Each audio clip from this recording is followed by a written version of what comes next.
Hi guys, welcome back to our kitchen. This is Chef Maurice and today we're going to make a very delicious recipe, a very traditional classic Italian dessert na sigurado magugustuhan nyo dahil ito ay very easy, very light, and very refreshing. It's perfect for summer.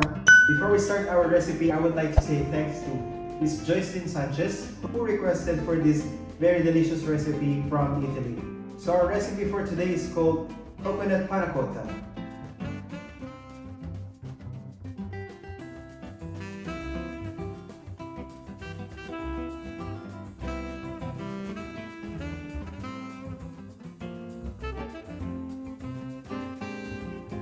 Let's start our recipe by introducing our ingredients for today.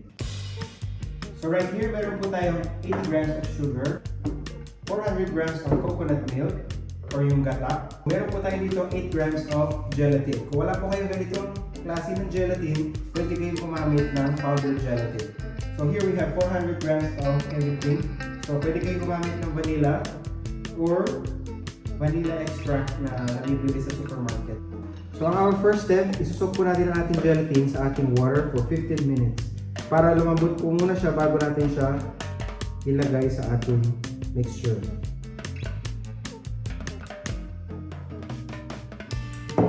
Now in one pot, let's put our coconut milk.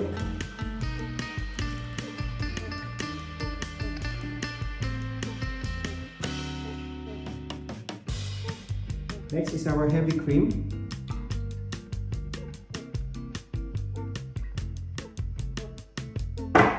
Let's put our 80 grams of sugar.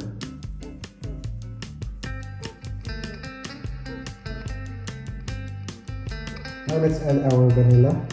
Hati lang natin siya dyan. Kukunin na natin yung kanyang seed.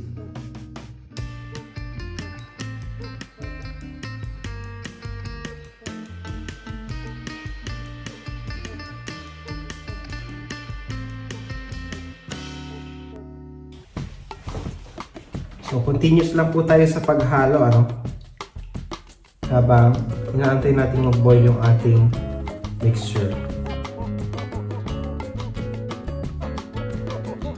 So, as you can see, mainit na po yung ating mixture. And sigurado natunaw na yung ating sugar. Ngayon, i-off na po natin yung ating fire.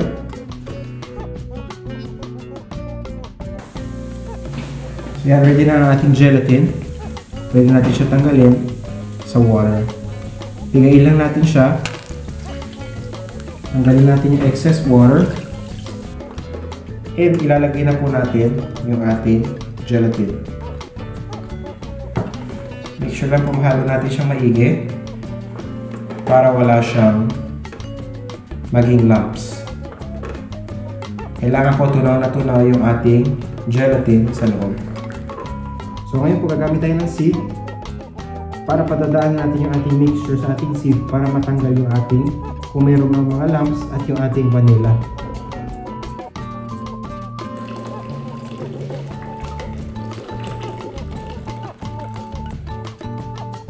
So yan, ready na po ang ating coconut panna cotta. So ang kailangan na lang natin gawin ay isalin natin siya sa ating mga vessel. So it's up to you na po. Be creative kung ano po yung paglalagay nyo ng inyong panna cotta. So let's start to put our panna cotta.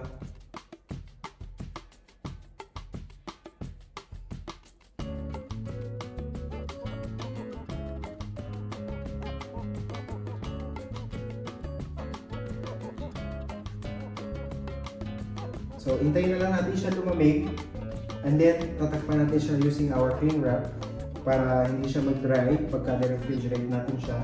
And by the way, isiset natin siya sa fridge for at least 4 to 5 hours bago natin siya galawin and later we can check out kung ano yung kinalabasan ng ating panna